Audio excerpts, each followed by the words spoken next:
Gracias doy a mi Dios siempre por vosotros, por la gracia de Dios que os fue dada en Cristo Jesús.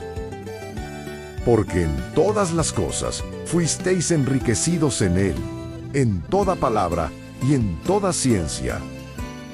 Así como el testimonio acerca de Cristo ha sido confirmado en vosotros. De tal manera que nada os falta en ningún don, esperando la manifestación de nuestro Señor Jesucristo.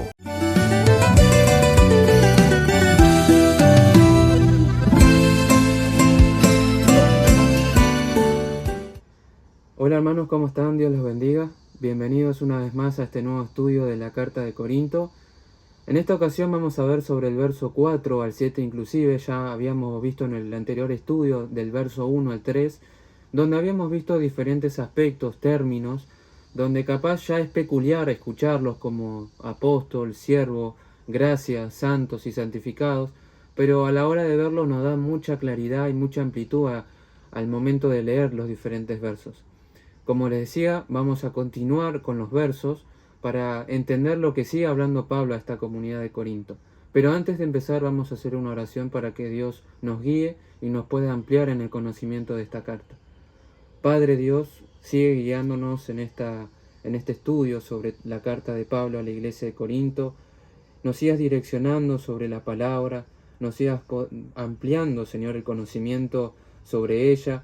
Que los oidores, Señor, que están del otro lado escuchando lo que estamos hablando de ti, Señor, puedan receptar y puedan escuchar la palabra, Señor. Que para todos nosotros podamos llevarlo y aplicarlo en nuestras vidas, que es sobre todo lo más importante, de ser hacedores del conocimiento que nos das por tu dicha bondad y misericordia, Señor.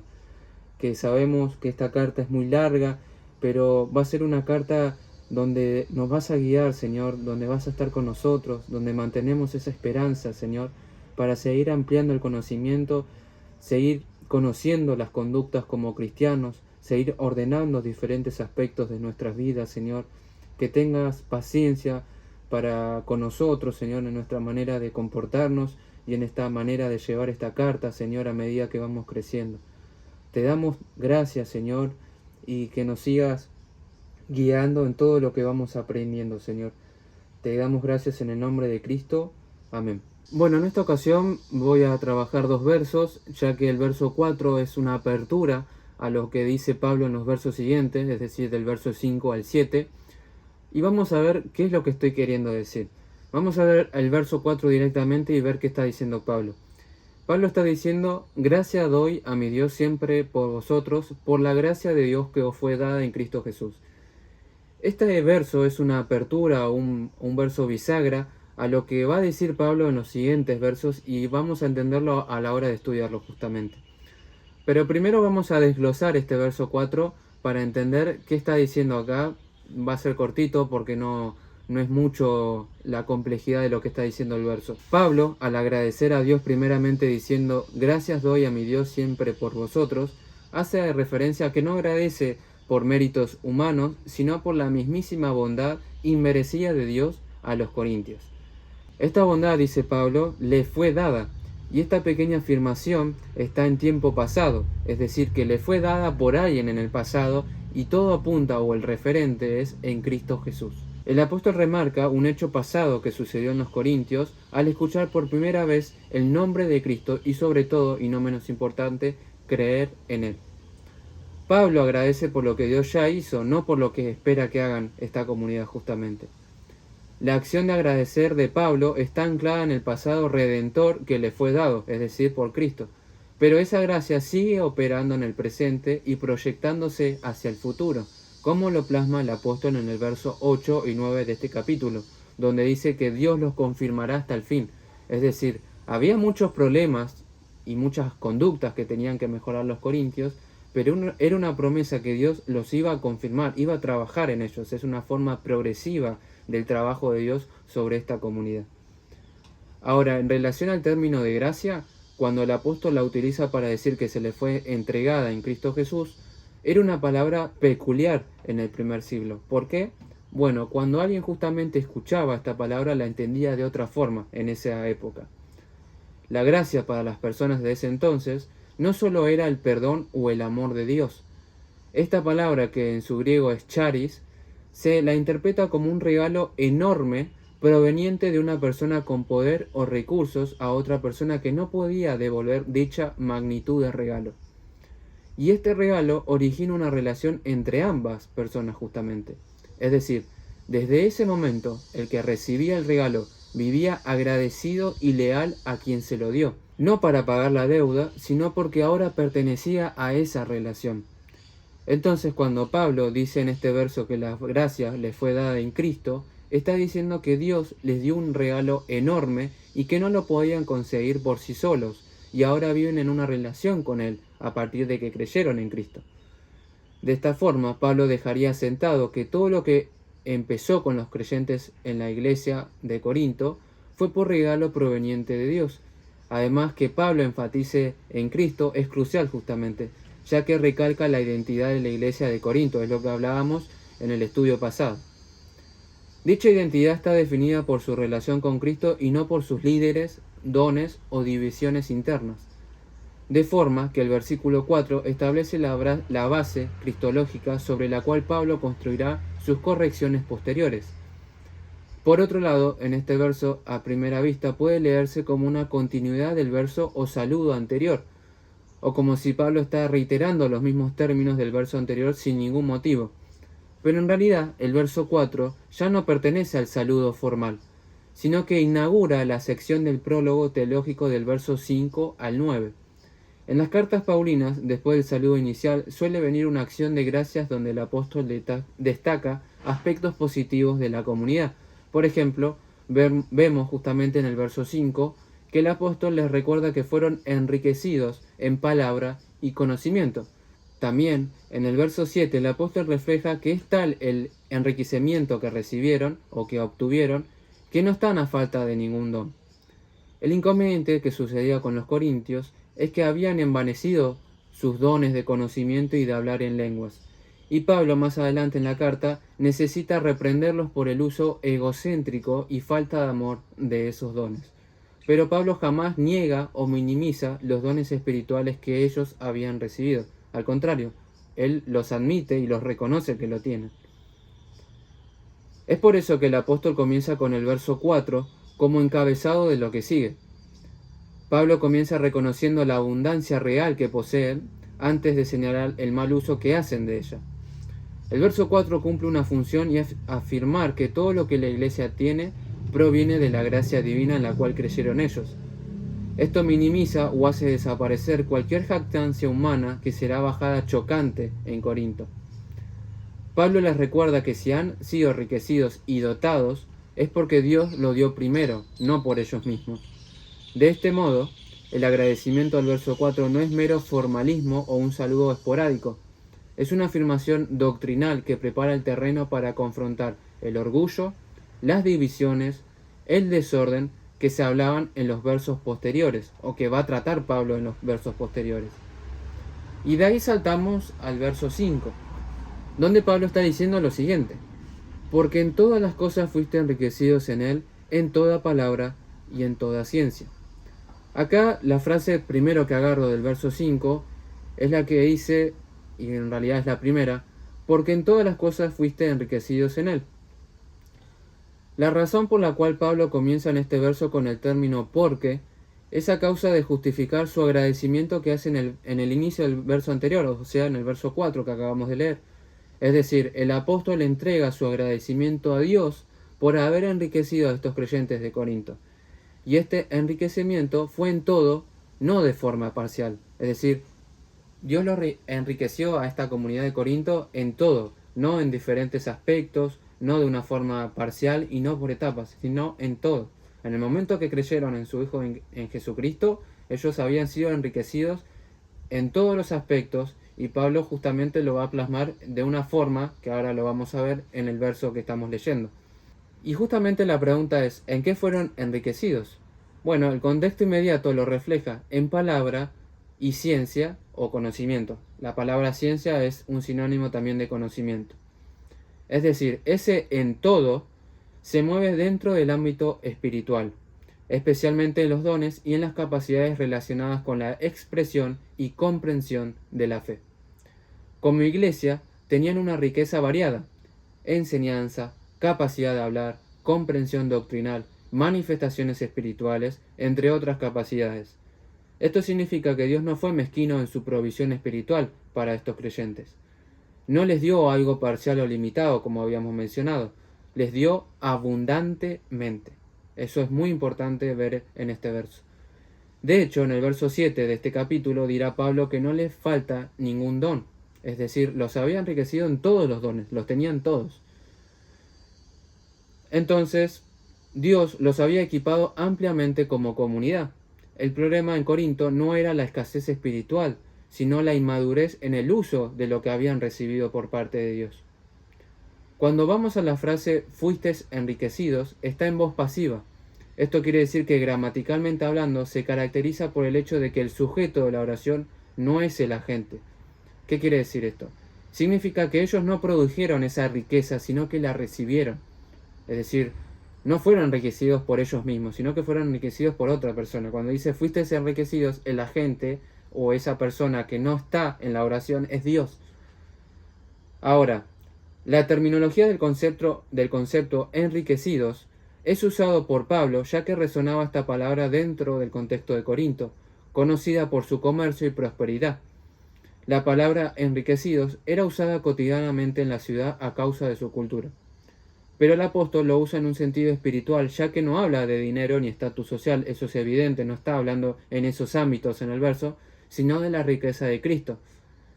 Esta palabra de enriquecidos es la primera de tantas que van a aparecer en la carta, donde Pablo usa su ingenio para aludir términos y variantes de la cultura de la ciudad donde era radicado para dar mensaje espiritual. Entonces vemos que los corintios tenían abundancia de recursos espirituales, pero no necesariamente la madurez en el carácter. Eso muestra una diferencia importante entre dones y frutos.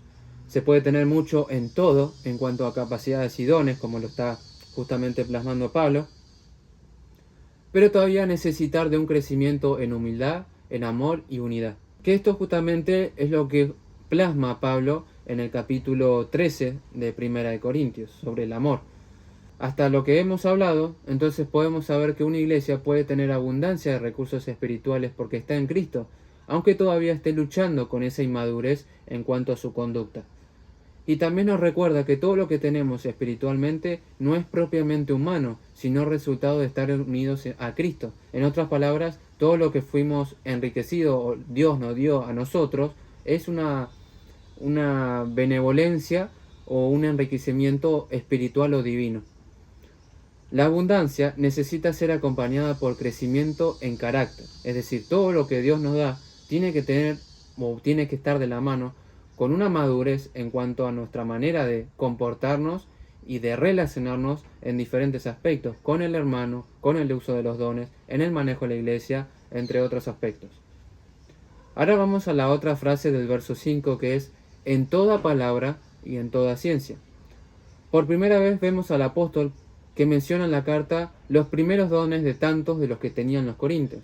Estos dones eran los que los corintios más valoraban, ya que les encantaba la sabiduría o la elocuencia de expresar algo.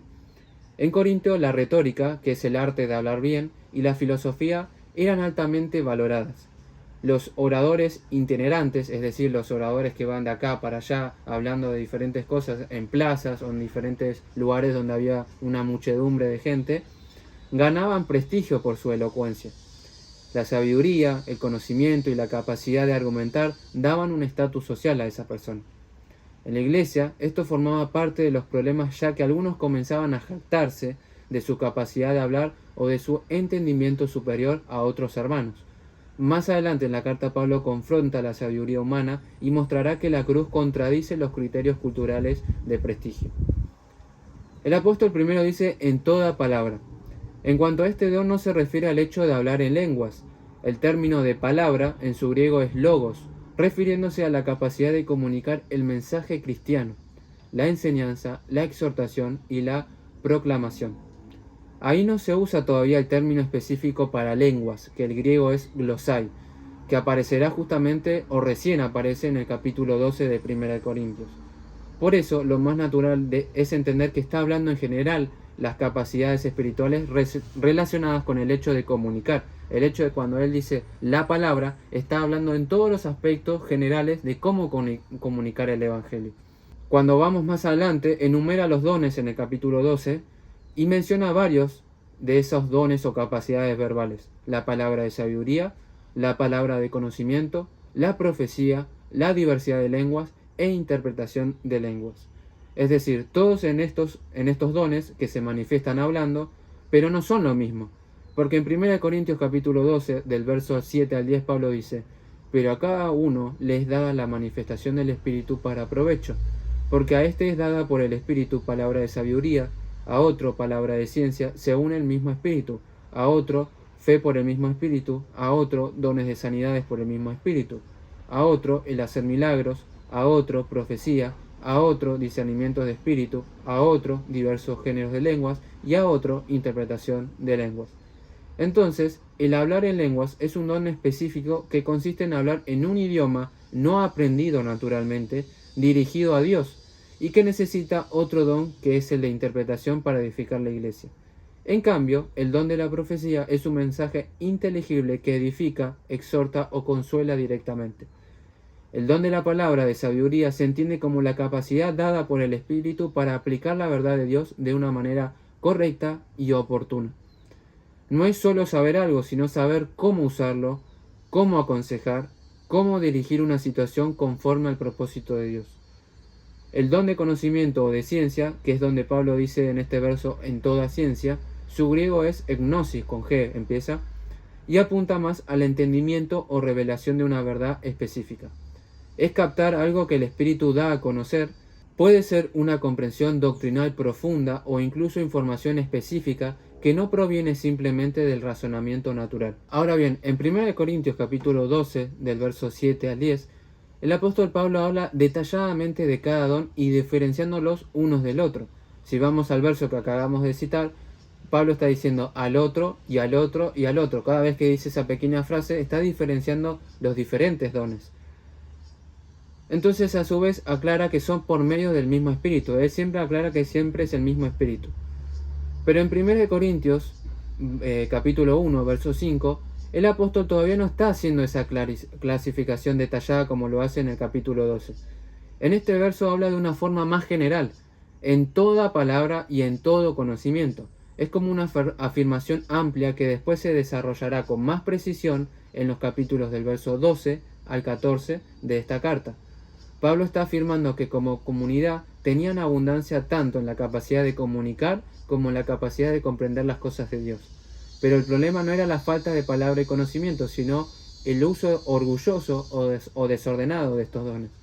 Más adelante Pablo tendrá que enseñar que hablar sin amor no edifica y que incluso los dones más impresionantes pierden valor sin carácter. Algunas partes de la carta donde justamente Pablo remarca estas cosas es en 1 Corintios capítulo 4, verso 7, que dice: ¿quién te distingue de los demás? ¿Qué tienes que no hayas recibido? Y si lo recibiste, ¿por qué presumes como si no te lo hubieran dado? Esto es lo que pasaba en Corinto. Presumían del don que habían recibido por el Espíritu, es decir, por Dios. Después tenemos otro verso, que sería en 1 Corintios capítulo 8, verso 1. Lo traduje en la traducción NBI para que se entienda mejor. Y dice: en cuanto a lo sacrificado a los ídolos, es cierto que todos tenemos conocimiento. El conocimiento trae orgullo, mientras que el amor edifica. Pablo estaba reconociendo que tenían conocimiento esta comunidad. Ellos sabían que comer diferentes comidas, animales, no les iba a pesar porque tenían el conocimiento que para ellos podían comer esas cosas, porque todo lo que es creado por Dios es bueno. Pero había hermanos que todavía eran débiles en la fe o en el conocimiento, donde les pesaba comer ciertas comidas, y que esas ciertas comidas también eran llevadas al tema de los ídolos. Es decir, los que eran más maduros y los hermanos que comían los sacrificios para los ídolos, que eso correspondía a la idolatría, ellos sabían que no les iba a pasar nada porque ellos creían en Dios, no por comer esa comida iban a idolatrar, pero los que eran débiles en la fe les pesaba. Entonces, ¿cuál es el acto que por amor tenían que obrar los maduros? Y lo que Pablo remarca ahí, que no tenían que comer, que tenían que abstenerse de esas cosas para que el débil en la fe o el recién llegado a la conversión en el cristianismo no les pese esas cosas. Y así con diferentes aspectos también. Continuamos con 1 Corintios capítulo 1, versículo 6. Y dice de la siguiente manera: así como el testimonio acerca de Cristo ha sido confirmado en vosotros. Antes de entrar en este verso, tenemos que entender que el apóstol Pablo está escribiendo a una iglesia que tenía problemas bastante graves. Uno de ellos era divisiones, otro era pleitos, y otro de ellos, que era bastante grave también, era inmoralidad sexual. Antes de corregir a la iglesia, el apóstol Pablo utiliza el versículo 4 al versículo 9 para recordarles su posición en Cristo. Y el verso 6, que vamos a tocar ahora, resulta ser un puente entre la gracia dada del versículo 4 y los dones espirituales que ellos manifestaban y recibieron del versículo 7. Vamos a leer el texto o la primera parte del texto, que dice así: el testimonio acerca de Cristo. En el segundo viaje misionero del apóstol Pablo, él llega a la ciudad de Corinto y anuncia a Jesucristo. Y según lo que nosotros vemos en 1 Corintios, él dice: anuncia a Cristo y a este crucificado. Es decir, el testimonio acerca de Cristo sería lo que nosotros conocemos como el Evangelio. Es el anuncio oficial de que Jesús es el Mesías, que murió por los pecados, fue sepultado y resucitó al tercer día según las Escrituras. Cuando lleguemos al capítulo 15 de 1 Corintios, vamos a ver este tema en particular y lo vamos a expandir un poco más. La siguiente frase de 1 Corintios dice así: ha sido confirmado en vosotros. Para dar más claridad a esta frase, vamos a contrastarla con Hebreos capítulo 2, versículo 4, que dice así: testificando Dios juntamente con ellos con señales y prodigios y diversos milagros, y repartimientos del Espíritu Santo según su voluntad. El libro de Hebreos fue escrito para una audiencia de cristianos judíos que estaban sufriendo persecución, y a la vez también estaban siendo tentados de regresar al judaísmo tradicional. El autor, para evitar eso, él intenta demostrar que el Evangelio es superior a los ángeles y a la ley antigua. El autor menciona un argumento que se conoce de doble responsabilidad. Dice lo siguiente: la ley antigua fue transmitida por ángeles. Si alguien la desobedecía, recibía un castigo justo. Después dice: el Evangelio fue anunciado por el propio Señor Jesús. Por lo tanto, si ignoramos una salvación tan grande, las consecuencias son aún mayores. El autor de Hebreos presenta una cadena de evidencias desde el verso 3 al 4 para demostrar que el Evangelio es digno de confianza en comparación a la ley de Moisés. Eso es un panorama más o menos para entender el verso 4 de Hebreos. Entonces, lo que menciona es: fue anunciada por el Señor Jesús, en comparación a la ley, ¿no? Fue confirmada a nosotros, según el autor de Hebreos, que sería la segunda generación de cristianos, y fue confirmada a ellos por los que oyeron, es decir, los apóstoles mismos. Y en el verso 4, Dios mismo añadió su firma al mensaje con señales, prodigios y repartimientos del Espíritu Santo. Entonces tenemos una gran superioridad en el Evangelio en contraste con la ley de Moisés. Ellos tenían en gran estima que la ley había sido dada por medio de ángeles. Y acá en este caso, en esta ocasión, el autor de Hebreos dice esto: el Evangelio fue anunciado por Jesucristo mismo. Y fue confirmada, según lo que dice en el verso 4, por Dios mismo por medio de señales, prodigios y repartimientos del Espíritu Santo según su voluntad. El propósito de Dios al hacer esto era la certificación tanto de los mensajeros, es decir, de los apóstoles que predicaban el Evangelio, y también del mensaje que ellos estaban anunciando. En el mundo antiguo, un mensajero del rey llevaba un sello real para demostrar que las palabras que él iba a decir no eran suyas, sino que procedían directamente del trono. En el contexto de Hebreos 2:4 nos dice que los milagros no eran el fin en sí mismos, sino que era el sello de autenticidad de Dios.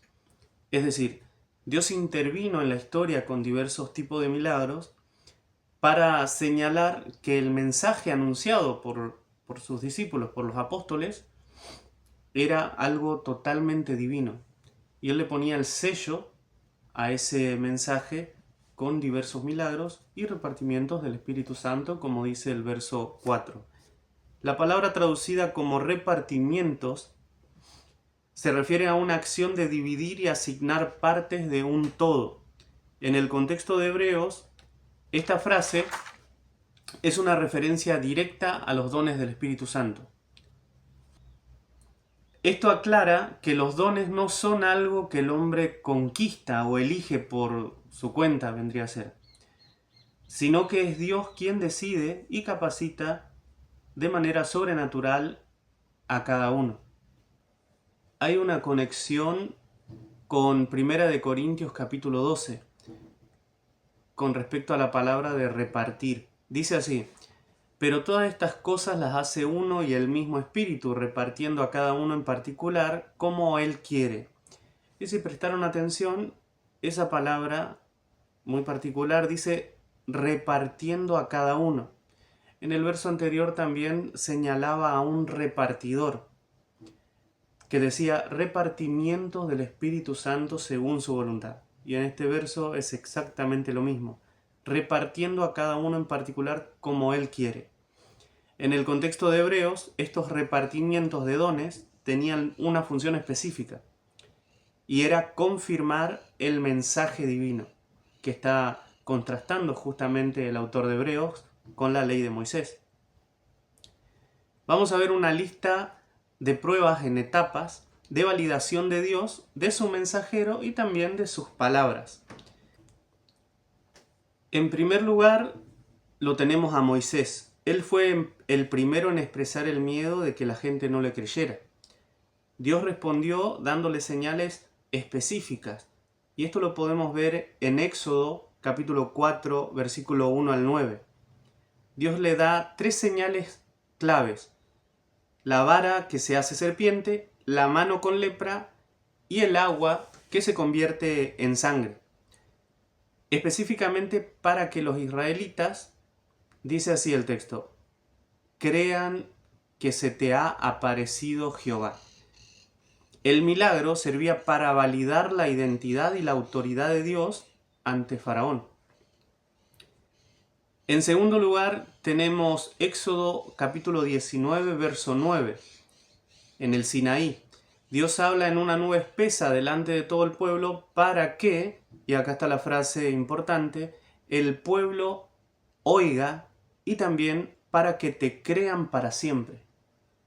Entonces, esa señal que dio Dios en el Sinaí, en Éxodo capítulo 19, verso 9, fue para que oigan a Moisés y lo crean para siempre. El otro ejemplo está en 1 de Reyes capítulo 18, versículo 36 al 39.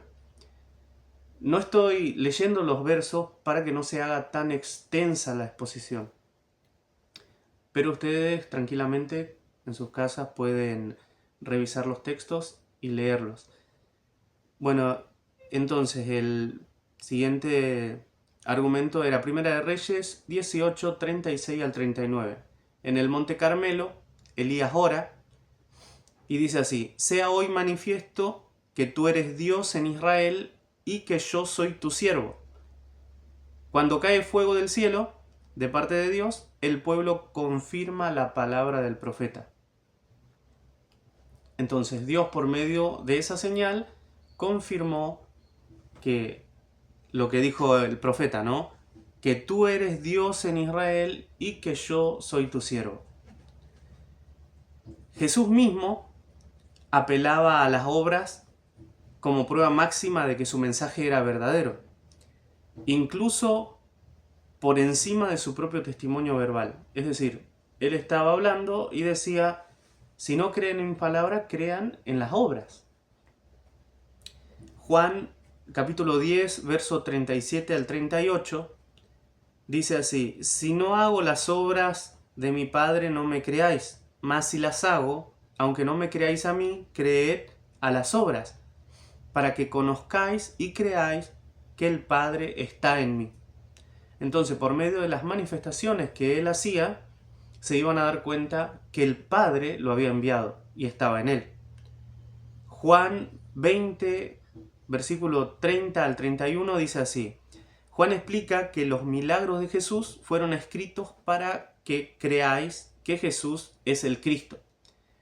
Es decir, después de todo el testimonio del apóstol Juan en el libro de Juan del Nuevo Testamento, al final él dice, estas cosas fueron escritas para que creáis.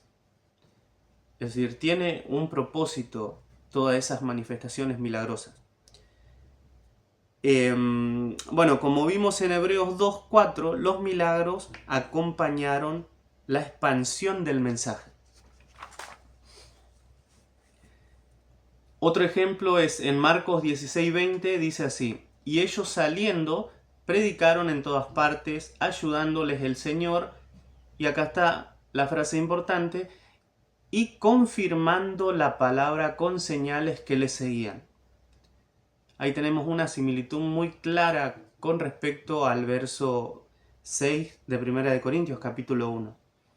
En Hechos 14, verso 13 dice, Lucas narra que los apóstoles hablaban con denuedo y el Señor daba testimonio a la palabra de su gracia, concediendo que se hiciese por mano de ellos señales y prodigios. Es decir, siempre en la Biblia van a encontrar que las señales, prodigios o repartimientos del Espíritu Santo o dones eran la confirmación de que ese mensaje que ellos estaban hablando procedía del cielo. Entonces, el milagro nunca es el protagonista en la historia. El protagonista es el mensaje mismo, que el milagro está autentificando. En el caso de la iglesia de Corinto, cuando el apóstol llegó a ellos con el testimonio de Jesús, como vimos en el verso 6, es decir, el Evangelio, ellos creyeron y al instante Dios confirmó en ellos su mensaje. Bueno, ahora vamos a leer el verso 7. Obviamente este verso tiene la continuidad total con el verso 6 que Mati expuso anteriormente. Dice el verso 7 así: de tal manera que nada os falta en ningún don, esperando la manifestación de nuestro Señor Jesucristo. El verso 6, como ya expuso Mati, dice que el testimonio de Cristo había sido confirmado a través de esta aparición de estos dones espirituales. Es decir, estos dones espirituales eran la evidencia visible de la confirmación del testimonio de Cristo.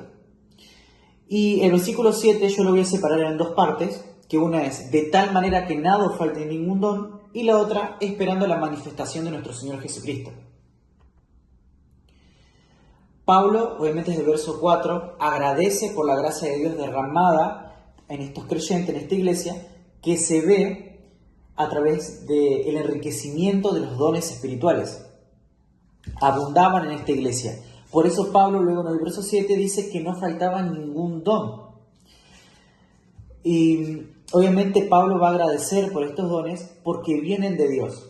Si leemos atentamente 1 Corintios capítulo 12, vemos que Pablo dice que estos dones son dados por Dios y usa una expresión, que todos bebimos de un mismo espíritu. Y luego él dice que ese espíritu es el que va dando a cada creyente, como él quiere, los dones para edificación del cuerpo de Cristo. El versículo 1 del capítulo 12 dice lo siguiente: en cuanto a los dones espirituales, no quiero, hermanos, que seáis ignorantes. Pablo aclara que hay que poner foco a los dones espirituales y luego, obviamente, aclara la administración de estos dones y cómo se regulan en el cuerpo de Cristo, hasta llegar al capítulo 14, donde habla de profecía y obviamente el don de lenguas. Ahora, ¿cuáles son estos dones que dice Pablo que no faltaba ninguno en la iglesia? Si leemos el capítulo 12, dice que había palabra de sabiduría, palabra de ciencia, don de fe, dones de sanidades, hacer milagros, profecía, discernimiento de espíritus, diversos géneros de lenguas, interpretación de lenguas también. Entonces Pablo dice en el principio del verso, de tal manera que nada falta en ningún don. Y obviamente esta iglesia, estos hermanos, abundaban en dones espirituales y todos estos dones, palabra de sabiduría, palabra de ciencia, don de fe, don de sanidades, estaban siendo practicados y el Espíritu Santo de Dios le daba a cada creyente, a cada miembro del cuerpo de Cristo. Entonces obviamente ningún don faltaba. Entonces a través de estos dones vemos la expresión de la gracia de Dios y como dice anteriormente, que bebiendo todos un mismo espíritu se edifican todos como miembros de un cuerpo, cada uno importante individualmente y edificándose congregacionalmente. Pero obviamente este verso apunta a que estos dones espirituales, que no faltaba ninguno, confirmaban el testimonio de Cristo en el creyente. Ahora la siguiente frase dice, esperando la manifestación de nuestro Señor Jesucristo. Entonces, esta manifestación de los dones espirituales confirmaban, como dije anteriormente, el testimonio de Cristo en los creyentes. Y estos dones espirituales tienen un principio, que era obviamente con el establecimiento de la iglesia, la venida del Espíritu Santo, el establecimiento de la iglesia, este mismo Espíritu administra estos dones, pero también tiene un fin, que es el fin escatológico, que obviamente es lo que quiere decir el verso, esperando la manifestación de nuestro Señor Jesucristo. En el tiempo ahora, de que estaban viviendo la iglesia de Corintios, ellos estaban viviendo la manifestación de los dones espirituales mientras esperaban la venida del Señor Jesucristo. Si leemos 1 Corintios capítulo 13, versículo 9 al 10, dice lo siguiente: porque en parte conocemos y en parte profetizamos, mas cuando venga lo perfecto, entonces lo que es en parte se acabará. Esto hace referencia, obviamente, al capítulo 13, hablando del amor, que va a haber una consumación, un fin de la manifestación, en este caso, de esos carismas. Y esa consumación y ese fin es básicamente cuando venga lo perfecto.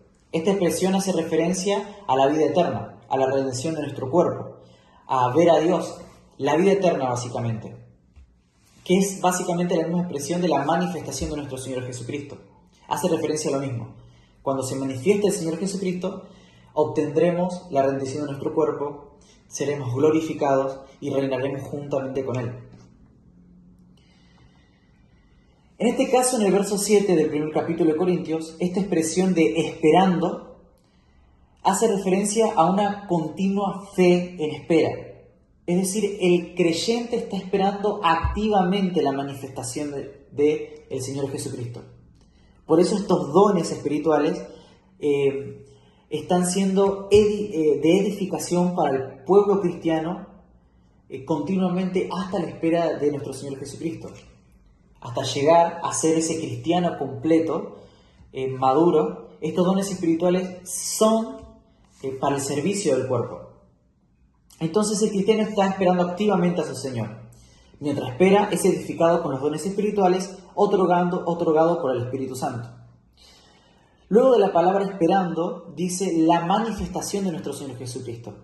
Esta palabra se puede traducir también, la palabra manifestación, se puede traducir también como revelación o aparición.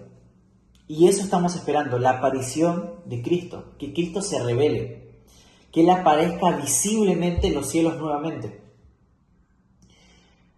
Tenemos también otros versos que utilizan esa misma expresión, que lo vimos en la carta de Tito, que dice lo siguiente, Tito capítulo 2, versículo 13.